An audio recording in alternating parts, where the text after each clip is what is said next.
ખ્યાતિકાંડના કાર્તિકની વધુ એક નિષ્ઠુરતા સામે આવી છે। દીકરીના લગ્નમાં સગ્ગા બાપના મોતનો મલાજુનો જાળવ્યો। જાહો જલાલીથી લગ્ન કરવા પિતાની બોડીને કોલ્ડ સ્ટોરેજમાં મૂકી પિતાના મોત અંગે ઘરવાળાઓને પણ ચૂપ રહેવા કહ્યું હતું। પિતાનું સૂતક નડે તો દીકરીના લગ્ન અટકે તેના માટે થઈને પિતાના મોતની વાત સગા સંબંધીઓથી ખાનગી રાખી હતી। રાજ્યના એક પૂર્વ મંત્રીના ઘરે દીકરીને પરણાવી છે। પિતાનો દેહ કોલ્ડ સ્ટોરેજમાં અને ઉદયપુરમાં ધામધૂમથી લગ્ન કરાયા હતા। કાર્તિક ઓસ્ટ્રેલિયાથી પરત આવશે કે કેમ તે પણ મોટો સવાલ થઈ રહ્યો છે। આ સમગ્ર કાંડ બાદ તે હવે હાલ વિદેશમાં ફરી રહ્યો છે, ઓસ્ટ્રેલિયાના પ્રવાસે છે, પરંતુ આજે એનો વધુ એક નિષ્ઠુરતાનો કિસ્સો સામે આવ્યો છે કે બીજા પિતાની સંવેદના ક્યાંથી સમજી શકે જ્યારે ખુદના પિતાને કોલ્ડ સ્ટોરેજમાં રાખીને પોતાની દીકરીના ધામધૂમથી લગ્ન કર્યા હતા।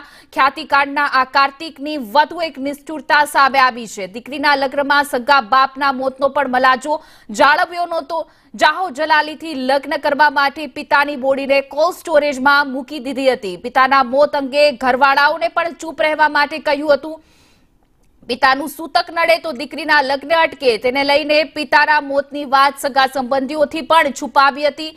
જેની પુત્રી કાર્તિકની પુત્રીના રાજ્યના એક પૂર્વ મંત્રીના ઘરે દીકરીને પરણાવી છે। પિતાનો દેહ કોલ્ડ સ્ટોરેજમાં અને ઉદયપુરમાં ધામધૂમથી આ કાર્તિકે લગ્ન કર્યા હતા અને તેની એક નિષ્ઠુરતાનો વધુ એક કિસ્સો સામે આવ્યો છે।